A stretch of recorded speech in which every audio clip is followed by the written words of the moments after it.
Hi, it's Elaine with MCPS Technology. So, if you haven't been living under a rock, you probably already know quite a bit about Gmail and its basics. But if you're preparing for the Google Certified Educator Level 1 exam, you'll need to be able to dig into Gmail in a little bit deeper way. So, let's take just a few moments to look at some of the settings in Gmail and some of the things that you can do inside this interface.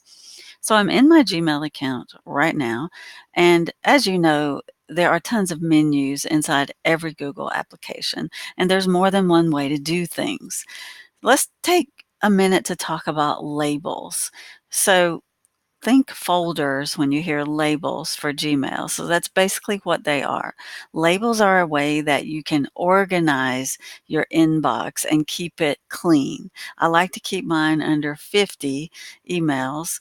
This is my work email. So I create lots of labels and then I file away my emails. And we're going to look at multiple ways to create labels, but I want you to be aware of the menu on the left side.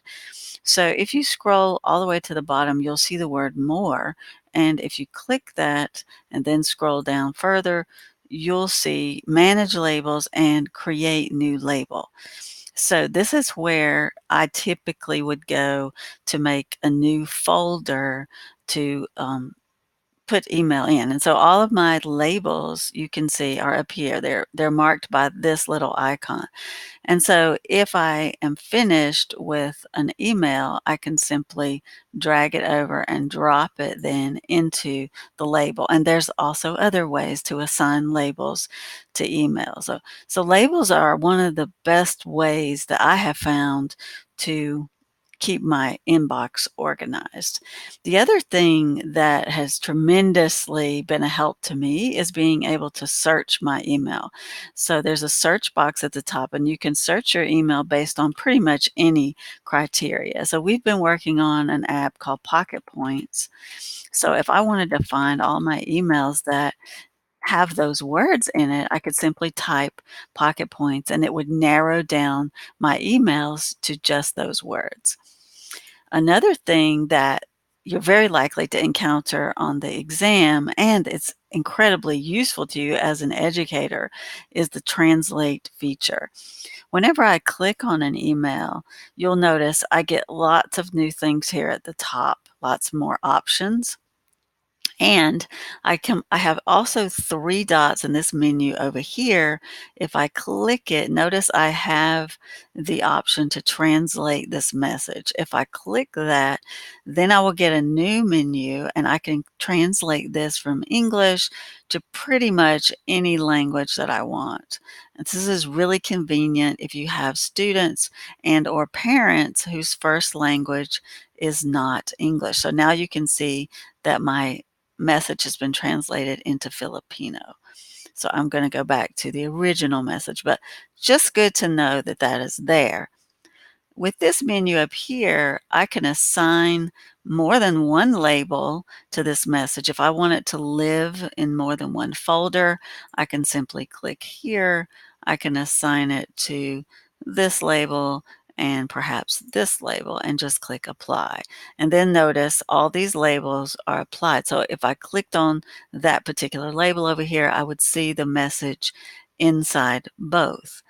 I can also move emails to labels in this way. So I can choose one of my labels and notice I can create a new label from here as well. So those are things that are really helpful to know. I also want to make sure that you've been to your email settings and you can access those from this little cog looking thingy over here in the upper right of your screen. So we're going to click that and we're going to choose settings. And notice the huge number of labels now you have across the top. Uh, so you can, at your own leisure, click on each one of these. And right now we're under General. There's tons of things under General and decisions you can make about your Gmail. You can change how you want things displayed. This is where you also can put in your picture and a signature, which is really useful. You can assign stars, and we'll talk about stars again in just a minute. So please make sure you check out General when you have time. Also, here's your label area where you can see every label you have. You can decide whether to show it or hide it. You can, again, create new labels. So that's the third place that you can create new labels. Under Inbox, it's important to know that there's more than one type of inbox. So here you can see that there are actually 5 types of inboxes, and mine is on default, but you can choose a different type of inbox. For example, if I chose priority inbox, Google would start arranging my mail based on my viewing habits inside my box. So be aware that it changes the way you see things when you choose a different type of inbox. I'm going to leave mine at default, but just be aware that that is there. There are some other things here as well. One of the most important things I'd like to show you is filtering.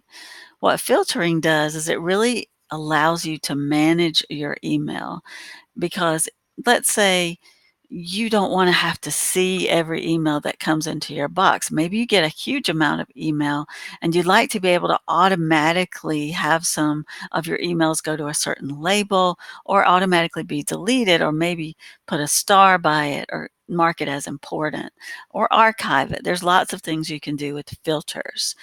So let's take a moment and create a new filter. I'm going to click here on create a new filter, and I've got lots of options. Let's say I'd like to filter all the emails from my principal, Mr. Deibler, and mark them as important or put them under a certain label.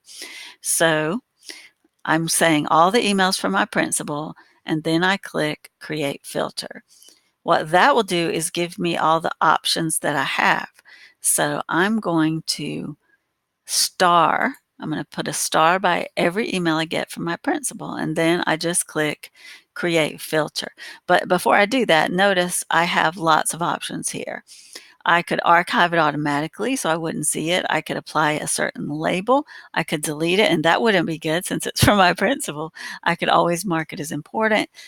So you can see that you have tons of options here, and then I create this filter, and then I'm done with it unless I need to go back in and change that. So notice you've lots more things to look at here, and I would advise you to go in and check all these out when you have time. The settings in your email, you can dig really deep into that. Going back to my inbox, and let's see if I have any, well, wow, I don't see any emails from my principal. So I can't show you that they have stars by them. Those are just a few of the things that you can do inside Gmail. So I hope you'll get in there and really check it out for yourself.